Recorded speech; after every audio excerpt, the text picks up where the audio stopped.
Hello there, boxing fans. Once again, thank you for joining me here on Talk and Fight for another episode of Boxing News Today. And today we're going to start off with not some recaps or previews, but some interesting information with respect to the pay-per-view argument. I say argument because there are many people now in the game of offering pay-per-view services, lining up both technology and production equipment to offer a live stream and offer that live stream to a paying consumer looking to watch that fight, whether a local fight or an internationally recognized fight. So of late, there's been some interesting arguments back and forth among the big dogs in the business. So let's start off with Jose Benavidez Sr., who tried to put a positive spin on David Benavidez's appearance on the undercard of the upcoming Gervonta Davis versus Frank Martin card on June 22nd, calling it an honor. Okay. Now, for quite some time, David Benavidez has been asking Canelo Alvarez for a fight. And realistically, you just take a look at, quite frankly, his last fight. David Benavidez had his last fight against Demetrius Andrade. And if that had brought in some good pay-per-view numbers, which took place last November, then I could see the attraction of his name. Not necessarily the caliber of fighting, I'm not doubting that, but just the attraction of his name among boxing fans and those who'd be willing to pay. The numbers aren't cheap for these kinds of fights when it comes to pay-per-view. So anyway, realistically, that Andrade fight didn't bring in the numbers they expected, roughly 60,000 buys. And in that stratosphere, actually didn't hit the stratosphere. It wasn't very good in terms of numbers. Especially it wasn't very attractive for someone like Canelo Alvarez. No wonder he turned him down. But anyway, so whether we see Alvarez and Benavidez fight, if Alvarez is successful in beating Jaime Munguía, and I'll talk about that in a few minutes, then you might see a Benavidez versus Alvarez card sometime in the fall. But realistically, he's obviously not a big draw on the pay-per-view spectrum. Benavidez, by the way, he's 28-0, 24 knockouts, and he's going to be fighting Alexander Gvozdyk for the WBC interim light heavyweight title to become the mandatory IBF WBC WBO champ, Artur Beterbiev, who, by the way, is facing the WBA champ, Dmitry Bivol, on June 1st for the undisputed championship at 175. So we'll see what happens. It's an interesting skew of developments, quite frankly, and has a lot to do with pay-per-view at the moment. So this leads me to my next story on pay-per-view, courtesy of Eddie Hearn. Now, I've had some things to say about Eddie Hearn because he has a lot of things to say about a lot of things related to boxing. But here's some words straight out of his mouth with respect to pay-per-view, okay? And some people involved in pay-per-view, okay? So he was asked realistically about the Tim Tszyu and Fundora recent fight and whether it, 10, 15,000 pay-per-view buys was realistic or not. And he said, as I understand it, less than 20,000, but who knows? A lot of people reported that Haney versus Prograis did about 60,000, which is incorrect. And he says Leonard Ellerby said they did show that they did a show that lost millions of dollars. That's what Ellerby apparently said. While as Hearn says, we didn't lose any money from that fight. Actually, it was actually quite a success. What I can tell you is that Haney versus Prograis did between 4 or 5 times more than Tim Tszyu against Fundora. So in that respect, it was quite successful. But by the way, Tszyu, Fundora was a great show. So it's not, oh, Eddie said this, I congratulate you. It just wasn't a pay-per-view, that's all. And you wouldn't seen that, and it's going to take a lot of work, quite frankly. Look, how long did Ellerby abuse DAZN about being an app? Number one, Leonard Ellerby's friend, Mr. Heyman, his next show is on DAZN, Canelo against Munguía. They actually need that platform. Number two, continues Eddie, as media reports suggest, PBC representatives had conversations to try and get on DAZN. Who knows? Also, tell me what major fight coming up around the world that's already been scheduled in the next 3, 4, 5, 6, 7 months that's not on DAZN. He continues, I don't actually know what Leonard's role in all of this stuff is. He's still CEO of Mayweather Promotions. I don't know what they do. I don't know what fighters they are. I actually have no problem with Leonard. I think all these people are great for boxing. But when he says something, I don't get offended. I just respond. But when I say something, he loses his mind. Sorry. In boxing, what I've learned is that some people will put ego to the side to do business. Some won't. The reality is that PBC and Al Heyman really don't want to do business with anyone. They don't want to match their fighters with any other stable. I think we've established that.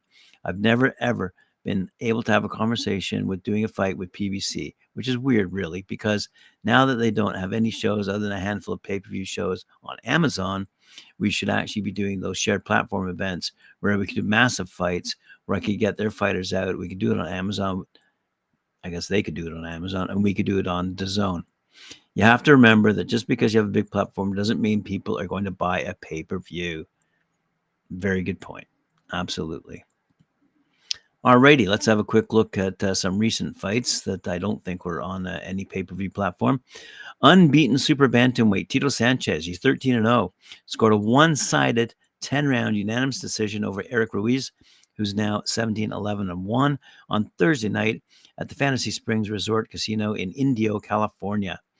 So apparently after a slow start, Sanchez dropped Ruiz in round number 3 and punished him for the rest of the fight. The ultra-tough Ruiz, though, has never been stopped before. So there you go, his first loss. Nope, I see 11 losses.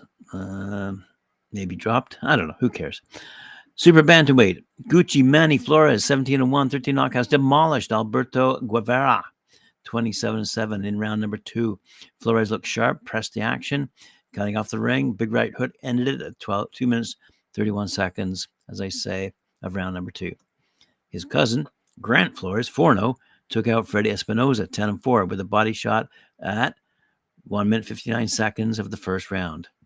So, some good fighting over in Indio, California. Let's have some updates on Real Big Baby here. The unbeaten heavyweight phenom, I'm quoting here for all you British fans, the unbeaten heavyweight phenom, Jared, the Real Big Baby Anderson, 16-0, 15 knockouts, is gearing up to deliver another spectacle. Anderson will step up in class to face Belgian contender Ryad Merhy. He's 32-2, 26 knockouts. And that'll take place on ESPN April 13th at American Bank Center in Corpus Christi, Texas. Following a recent training session in Houston, this is what Anderson had to say. And I'll put in parentheses or air quotes here. He has been in the news recently due to his issues with the law. Setting that aside, he said, I feel like my career is going in the right direction. The only way is up, but I'm still working like it's my first day. We're on the job, so make sure you all stay with the journey. Stay with me. I have a better IQ than Merhy. You have to have a high IQ to do this. I have one of the best IQs in the heavyweight division, so make sure you watch the little things. Make sure you watch for the details. He's got a beating coming. I always come to entertain. Don't miss it. Okay, there you go. That's for all my British fans out there. Speaking of British, I see Jericho O'Quinn has withdrawn from his rematch with Peter McGrail, slated for April 27th at the Exhibition Centre in Liverpool, England. McGrail, who had landed an immediate shot at redemption against Detroit's O'Quinn following his shock knockout loss last December in Arizona, the O'Quinn camp cited personal family matters as the reason for the withdrawal. McGrail, he's 8-1, 5 knockouts, will now face former British super bantamweight champ Mark Leach. He's 18-3-1, 4 knockouts on the 27th. Over in Japan, I see we've got some news from our good friend Joe Kazumi. JBC top contender Fumiya Fuse, 14-3, impressively acquired the vacant Japanese bantamweight belt, renounced by Seiya Sumi after his successful but ill-fated defense against Kazuki Anaguchi last December, when he floored JBC number 2 Taichi Sugimoto. He's 10-2-3 now.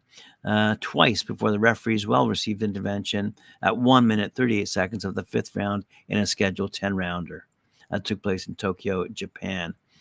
Good stuff. All right, let's move along. Let's see what else we've got here from across the world. Yes, Richardson Hitchins. Okay, here we go. Rising contenders will face off this upcoming weekend to see who will take on another step up the ladder at junior welterweight. This is going to be streamed live on DAZN. Richardson Hitchins takes on Gustavo Lemos, with the winner moving on to bigger things, says Boxing247.com. Hitchins signed with Eddie Hearn's Matchroom in search of opportunities at 140.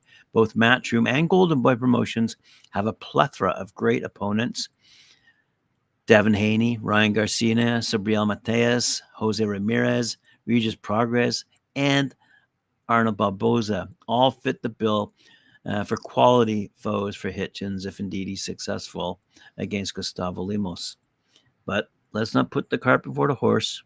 Let's not discount entirely Gustavo Lemos. Lemos is a pressure guy who fights behind a high guard or makeshift shoulder roll, as he did versus early Lee Selby. Lemos has a big right hand, loves to throw the two-punch combos up close. He doesn't throw a bunch of punches like many come-forward boxers. Lemos is a little more economical, but when he lets them go, they have meaning. Gustavo's riding 10 knockouts in a row streak, wow, as he will attempt to make it 11. It should be noted those stoppages came over somewhat subpar opposition beyond Lee Selby. It should also be noted that this is the first time Selby had been stopped. Hitchins, for his part, comes off a clean victory over Jose Zepeda. His other decent victories over John Bauza, Malik Hawkins, Yomar Alamo, and a way past his prime, but still game, split win over Argenis Mendez. Hitchins will look to use his boxing skills on the outside, at least in the opening rounds. His jab, hand speed, and defense are obvious to see and should give Lemos some trouble. Lemos needs to force the issue at some point, and it's probably best if it comes early. The best bet for Gustavo is to keep his guard tight and throw short punches with meaning. There you go, boxing fans and bettors out there. Speaking of betting, let's talk about Lomachenko for a sec. Vasiliy Lomachenko is set to return to the ring May 12th. He'll take on George Kambosos Jr. in Australia. Though Kambosos owns an impressive win over Teofimo Lopez, who beat Loma back in 2020, the general consensus is he's not on Lomachenko's level. Most pundits expect a comfortable win for the man we all know and love as Lomachenko Loma. Adsboxingscene.com. Don't worry, this isn't the beginning of an obnoxious diatribe on how Kambosos is actually a top level talent, and that I can see how underrated he has been. He looked well out of his depth twice against Devin Haney. Comparatively, the 35-year-old Loma went toe-to-toe with Haney in May of 2023 and had a good case for being the deserving winner. Lomachenko is just far more skilled than the tough but limited Kambosos. It's not hard to see why most observers believe Lomachenko will piece up his Aussie opponent. Well, won't that have Sky Nicholson raging? All right. Yesterday's announcement that John Scrappy Ramirez will face David Jimenez for the interim WBA super flyweight title on April 30th, the Devin Haney versus Ryan Garcia pay-per-view, raised some questions, as recent reports claimed Ramirez was due for his mandated shot at full champion Kazuto Ioka. Those questions may now be answered, as ESPN's Fernando Barbosa reports that Ioka will meet IBF champion Fernando Pumita Martinez in his native Japan this coming June or July. All right, and as promised, a little bit of icing on the cake with respect to Jaime Munguía fighting Canelo Alvarez coming up May 4th on the Cinco weekend. Let's have a look here. According to Big Fight Weekend, written by Sadiq Ahmed, Jaime Munguía, 43-0, will be entering his May 4th fight with Saul Canelo Alvarez, 62-2, 39 knockouts, as an underdog. Their clash will headline a Oh, here we go. PBC pay-per-view event on Prime Video at the T-Mobile Arena in Las Vegas, Nevada. The bout will see Canelo make the fourth defense of his undisputed status at super middleweight. Despite being a hard-hitting fighter and former world titleist, Munguía is not expected to dethrone the reigning champion. Anticipation for the fight, featuring two of the top Mexican boxers in the world, continues to build. With just a few weeks before fight night, Big Fight Weekend discusses 3 keys victory for Munguía as he seeks to cause an upset. 1. He must utilize his reach advantage. Munguia's reach is 1.5 inches longer than Canelo's.